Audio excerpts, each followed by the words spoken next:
வணக்கம். News today I செய்திகளுக்காக செய்தி வாசிப்பாளர் அபிதா ராஜேந்திரன். மணலி அரசு பள்ளியில் +1 மாணவ மாணவியர்கள் 367 பேருக்கு விலையில்லா மிதிவண்டி வழங்கினார்கள்.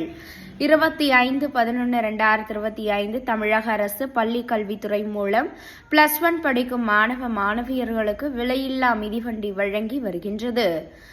அந்த வகையில் திருவேற்றூர் தொகுதிக்குட்பட்ட மணலி பாடசாலை தெருவில் அமைந்துள்ள மணலி அரசினர் மேல்நிலைப் பள்ளியின் படிக்கும் +1 படிக்கும் 182 மாணவர்களுக்கும் 185 மாணவியர்களுக்கும் இன்று 25/11/2025 காலை பள்ளி வளாகத்தில் நடைபெற்ற நிகழ்ச்சியில் வடசென்னை கிழக்கு மாவட்ட திமுக செயலாளர் மாதவரம் சுதர்சனம் MLA, வடசென்னை நாடாளுமன்ற உறுப்பினர் டாக்டர் கலாநிதி வீரசுவாமி, மாநில மீனவரணி துணைத் தலைவர் மற்றும் திருவேற்றூர் சட்டமன்ற உறுப்பினர் KP சங்கர், மண்டலக்குழு தலைவர் மற்றும் திருவேற்றூர் மத்திய பகுதி திமுக செயலாளர் AV ஆறுமுகம் வழங்கினார்கள்.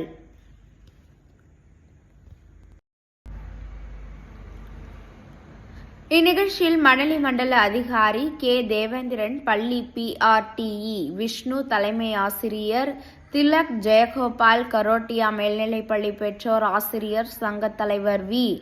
ராமநாதன், பெற்றோர் ஆசிரியர் சங்க நிர்வாகிகள் MS நாகலிங்கம், வ. முத்துசுவாமி, V. குமார், கலை சரவணன், ராமச்சந்திரன், MS ரவி, சுமித்ரா, ஆதிமூலம், இளஞ்செழியன், SMC தமிழ்செல்வி, மகாதேவி, வட்டக்கழக செயலாளர்கள் கணேசன், துர்கா, கோதண்டன், மாரியப்பன், சாலை சுரேஷ், சுரேஷ்குமார், வசந்தராஜ், தயாளன், ரமேஷ், கார்த்திக், பலராமன், பிரகாசம், எழில், ஜெனிஃபர், பாஸ்கர், ரோஸ், ராஜ்மோகன், மனோகர், வேதா, மோகன், முகேஷ், முத்து உள்ளிட்டவர்களுடன் பள்ளி மாணவ மாணவியர்கள், ஆசிரியர் ஆசிரியைகள் பலர் கலந்து கொண்டார்கள்.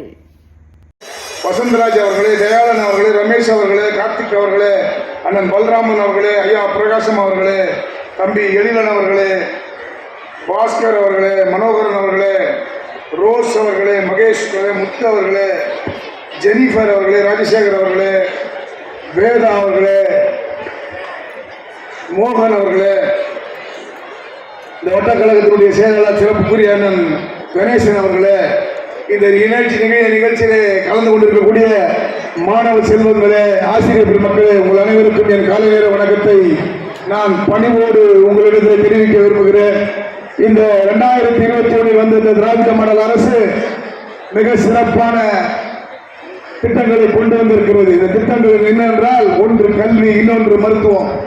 இதை இரண்டையுமே சிறப்பாக நடத்தி கொண்டிருக்கக்கூடிய இந்த திராவிட மாடல் அரசு மாணவர்களுக்கு நல்ல கல்வியை கொடுக்க வேண்டும், அவர்களை பள்ளி கல்வி முடித்து உயர்கல்வி செல்லக்கூடிய நல்ல வகையிலே அந்த ஒரு நோக்கத்தோடு தான் தமிழக அரசு, இந்த திராவிட மாடல் அரசுடைய முதலமைச்சர் அண்ணன் தளபதி அவர்கள் சிறப்பாக செயல்பட்டுக் கொண்டிருக்கிறார்கள். உங்களுக்கு இதுக்கு முன்னாடி பார்த்திருப்பீங்க, இதுக்கு முன்னாடி நீங்களும் மாணவர்கள் படிச்சிருப்பீங்க, 4வது வந்திருப்பீங்க. இந்த கொரோனாவுக்கு முன்னாடி இந்த ஸ்கூல் எப்படி இருந்தது, 10 ஆண்டு காலம் எப்படி இருந்தது, இந்த 10 ஆண்டு காலம் அப்புறம் 2021 வந்த திராவிட மாடல் ஆட்சி வந்த பிறகு இந்த அரசு பள்ளி எப்படி இருக்கின்றது, எப்படின்னு உங்களுக்கு தெரியும். காரணம் என்னன்னா, இந்த மாணவர்கள் நீங்கள் படிச்சிருக்க, நீங்க 6ஆம் வகுப்பு படிச்சிருப்பீங்க, இப்போ 11ஆம் வகுப்பு, 10ஆம் வகுப்பு, 12ஆம் வகுப்பு படிச்சிருப்பீங்க. அதனால உங்களுக்கு எல்லாமே தெரியும். இங்க இதுக்கு முன்னாடி எனக்கு முன்னால் பேசிய முன்னாள் வட்டக்கழக செயலாளர் அந்த முத்துசாமி சொன்னார், நானும் இங்கே தான் படித்தேன் அப்படின்னாரு. அப்போ சொன்னார், 2 கிளாஸ் தான் இருந்ததுன்னு.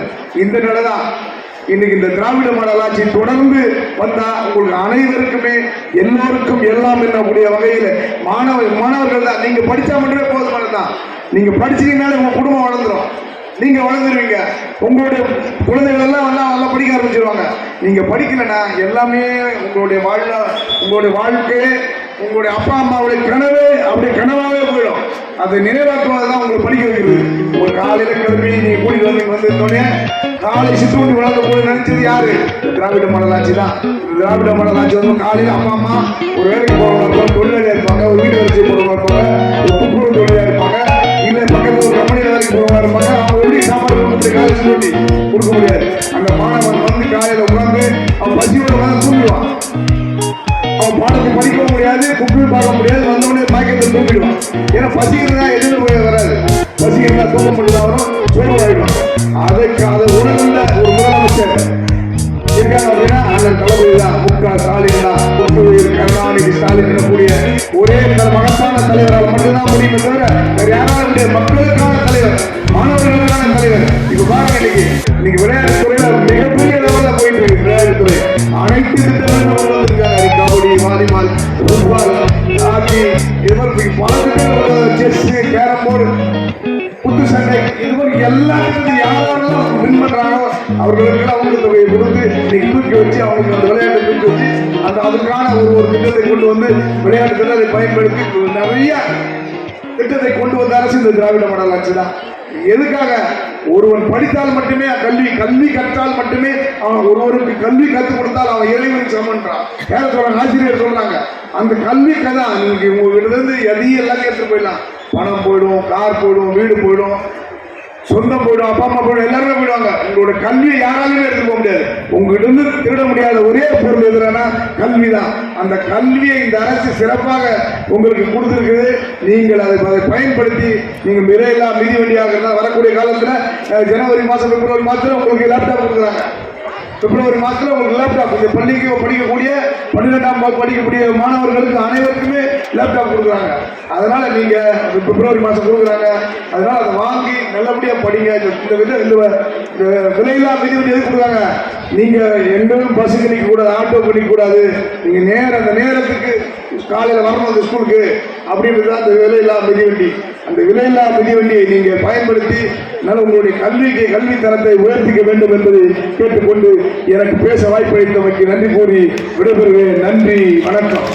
சதவீதம் இருவர் அதிலே 100க்கு 100 மதிப்பெண்கள் பெற்றிருக்கிறார். நாங்கள் எதிர்பார்ப்பதெல்லாம் இந்த பள்ளி திருவள்ளூர் மாவட்டம், சென்னை மாவட்டத்திற்கு மற்ற பள்ளிகளை விட 100% தேர்ச்சி விகிதம் பெற வேண்டும் என்று நாங்கள் ஆசைப்படுகிறோம்.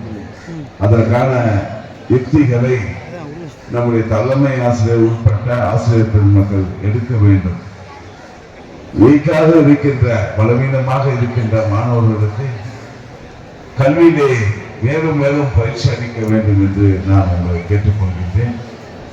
அதாவது அரசு பள்ளியில் படிக்கின்ற மாணவர்களுக்கு இன்னொரு கூடுதல்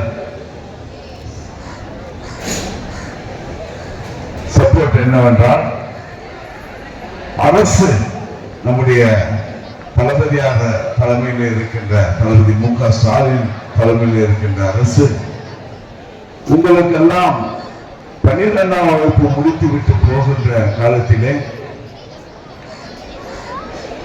பெண்களுக்கு புதுமை பெண் திட்டத்தின் கீழாக 1000 ரூபாய், பிள்ளைகளுக்கு தமிழ் புதுவர் திட்டத்தின் கீழாக மேல் படிப்பு படிப்பதற்காக 1000 ரூபாய் வழங்குகிறார். அது மட்டுமல்ல, எல்லாவற்றிற்கும் மேலாக எங்குமே இல்லாத, எந்த மாநிலத்திலும் இல்லாத ஒரு நல்ல நிலை இங்கு இருப்பது என்னவென்றால், 7.5% ஒதுக்கீடு. அரசு பள்ளியிலே படித்தவர்களுக்கு 7.5% ஒதுக்கீடு. அது மருத்துவ படிப்பானாலும் சரி, சட்ட படிப்பானாலும் சரி, பொறியாளர் படிப்பானாலும் சரி, விவசாய படிப்பானாலும் சரி, அல்லது பல்வேறு தொழிற்கல்வியானாலும் சரி, உங்களுக்கு 7.5% ஒதுக்கீடு உண்டு. அதில் நீங்கள் தேர்ந்தெடுக்கப்பட்டால் ஒரே ஒரு 10 பைசா நீங்கள் செலவு செய்ய வேண்டிய அவசியம் இல்லை. உங்களுக்கு அனைத்து கட்டணமும், கல்லூரியிலே கட்ட வேண்டிய அனைத்து கட்டணத்தையும் அரசாங்கமே கட்டிவிடுகிறது. உங்களுக்கு தங்குவதற்கு உறைவிட பள்ளிகளுக்கு தேவையான அனைத்து வசதிகளையும் அரசாங்கமே செய்து கொடுக்கிறது. ஆகவே இதை நீங்கள் நன்றாக பயன்படுத்திக் கொள்ள வேண்டும் என்று நாங்கள் விரும்புகின்றோம், ஆசைப்படுகின்றோம். ஆகவே இந்த ஒதுக்கீடு வேற யாருக்கும் இல்லை, அரசு பள்ளியில் படித்தவர்களுக்கு தான் உண்டு. 6 முதல் 12 வரை நம்முடைய சட்டமன்ற உறுப்பினர் சங்கர் அவர்களும், நம்முடைய பாராளுமன்ற உறுப்பினர் அன்பு சகோதரர் கலாநிதி டாக்டர் வீராசாமி அவர்களும் பேசும்போது சொன்னார்கள், உங்களுக்கு இந்த மிதிவண்டி கொடுப்பதே உங்களுக்கு பஸ்ஸுக்காக காத்திருக்க வேண்டி, அப்படி காத்திருக்கும் நேரத்தில் காலதாமதம் ஆக வேண்டிய அவசியம் எல்லாம் இருக்காது. வீட்டிலிருந்து நேராக புறப்பட்டு பள்ளிக்கு வந்து சேர வேண்டும், காலேஜ் டைமுக்கு சேர வேண்டும். அதே நேரத்திலே சைக்கிள் விடுவதனால் உங்கள் உடம்பு மனநிலையும் உடல் தேக நிலையும் ஒன்றாக ஒருமைப்படுத்தக்கூடிய அந்த பயிற்சியை சைக்கிள் பயிற்சி சைக்கிளில் வருபவர்களுக்கு அளிக்கும். அதையெல்லாம் நீங்கள் பெற்று கல்வியை நீங்கள் முழுமையாக இந்த அரசு தருகின்ற இந்த பயன்களை எல்லாம் முழுமையாக பெற வேண்டும். நம்முடைய தலைவர் அவர்கள் எந்த துறைக்கும் இல்லாத ஒரு பட்ஜெட் நிதியை கல்வித்துறைக்கு ஒதுக்கி இருக்கிறார்கள். எவ்வளவு என்றால் 46,000 கோடி ரூபாய் கல்விக்கென்று ஒதுக்கப்பட்டிருக்கின்றது. ஆகவே கல்வியிலே அதனால்தான் கல்வியிலே நம்முடைய மாநிலம் முதன்மை மாற்ற மாநிலமாக இருக்கிறது. அதாவது நம்முடைய பெண்கள் 77% பள்ளி படிப்பை பெற்றிருக்கிறார்கள், 52% உயர்கல்வி பெற்றிருக்கிறார்கள். நம்முடைய பெண்கள் 44% வேலைக்கு செல்கிறார்கள். ஆகவே இந்த முன்னேற்றம் வேற எந்த மாநிலத்திலும் இல்லை, நம்முடைய மாநிலத்தில் தான் இருக்கிறது. இது அரசு பள்ளியாச்சே என்று சிலர் சொல்லலாம். நாங்கள் எல்லாம் கூட அரசு பள்ளியில் தான் படித்தோம். இதே போல முன்பு நம்முடைய முத்துசாமி சொல்வது போல அவர் படிக்கிற காலத்தில் 2 கிளாஸ் ரூம் தான் இருந்ததுன்னு சொன்னார். நாங்கள் படிக்கிற காலத்தில் அந்த கிளாஸ் ரூம் கூட இல்லை. கீற்று கொட்டைகளில் தான் நாங்கள் உட்கார்ந்து கீழே அமர்ந்து படித்தோம். அப்படி படித்து படிப்படியாக உயர்ந்தவர்கள் தான் நாங்கள். அரசு பள்ளியில் தான் படித்தோம். ஆகவே அதை போல நீங்களும் நன்றாக படித்து உங்களுடைய பெற்றோர்களுடைய நிலையை உணர்ந்து குடும்பத்தினுடைய நிலையை உணர்ந்து நன்றாக படித்து நீங்கள் முன்னேற வேண்டும் என்று இந்த நல்ல தருணத்திலே நான் உங்களை வாழ்த்தி வாய்ப்புக்கு நன்றி கூறி விடைபெறுகிறேன். நன்றி, வணக்கம். பேராசிரியர் கழக தலைவர் திரு எம்.எஸ். நாகலிங்கம் ஐயா அவர்களுக்கும் மற்றும் திரு ஏ.வி. ஆறுமுகம் ஐயா அவர்களுக்கும்